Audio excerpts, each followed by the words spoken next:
तो देखिए, गृह मंत्री अमित शाह के बिहार दौरे का आज दूसरा दिन है। सीएम नीतीश कुमार के साथ बंद कमरे में रणनीति बनेगी। सारण के नारायणपुर में जनसभा को संबोधित करते हुए भी गृह मंत्री अमित शाह नजर आएंगे। तो केंद्रीय गृह मंत्री अमित शाह के बिहार दौरे का आज दूसरा दिन, जो कि बेहद खास, बेहद महत्वपूर्ण।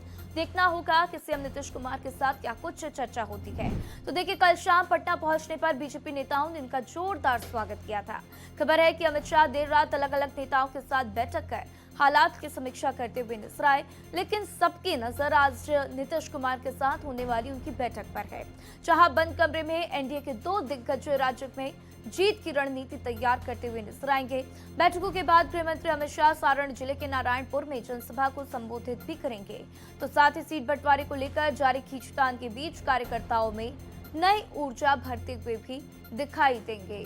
तो देखिए, चाणक्य जिसे कहा जाता है, वो खुद बिहार विधानसभा चुनाव से पहले बिहार के दौरे पर, जहां पर रणनीति पर चर्चा करते हुए नीतीश कुमार के साथ किस तरीके से कार्यकर्ताओं को बूथ लेवल पर हर एक को मजबूती के साथ काम करना होगा, इस पर भी चर्चा करते हुए, साथ ही बिहार विधानसभा चुनाव में किस तरीके से जीत हासिल करनी है, इस पर भी पूरा फोकस गृह मंत्री अमित शाह का।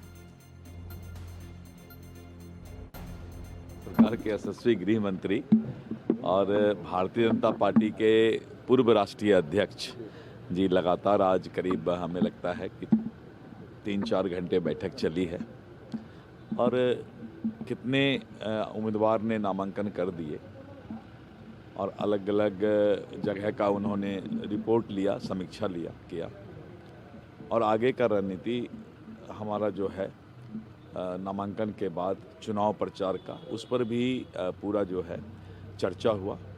प्रधानमंत्री जी का जो कार्यक्रम होगा तो बिहार में कहाँ कहाँ कार्यक्रम कराना है, वो जगह को भी समीक्षा करके चिन्हित किया गया। अभी प्रधानमंत्री जी का 10 जगह कार्यक्रम, 10 स्थानों पर कार्यक्रम तय किया गया है। अभी से लेके सेकेंड फेज तक पहला फेज में करीब 6 कार्यक्रम प्रधानमंत्री जी का होगा और दूसरे फेज में 4 कार्यक्रम प्रस्तावित है। तो इस तरह करके आगे के सभी रणनीति चुनाव प्रचार अभियान का जो है चर्चा हुआ और उसको तय किया गया।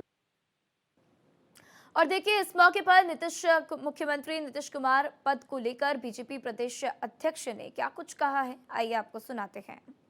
उन्होंने प्रोसेस बताया। उन्होंने ये नहीं कहा कि सीएम कौन होगा, ये नहीं। वो पूछा गया कि सीएम का क्या कैसे, तो उन्होंने कहा सीएम का ये प्रोसेस होता है कि लोग बैठ करके और फिर उस विधायक दल का नेता चुनते हैं।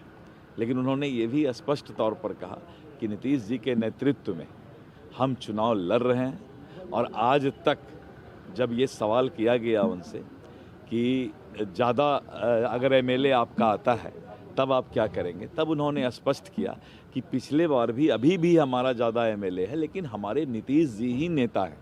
तो ये तो उन्होंने स्पष्ट कर दिया। उनका संकेत ही स्पष्ट था कि नीतीश जी हमारे नेता हैं और हम ज़्यादा विधायक लाकर भी नीतीश जी को ही मुख्यमंत्री बनाए हुए हैं और आगे भी हमारा नीतीश जी नेतृत्व करता रहेंगे।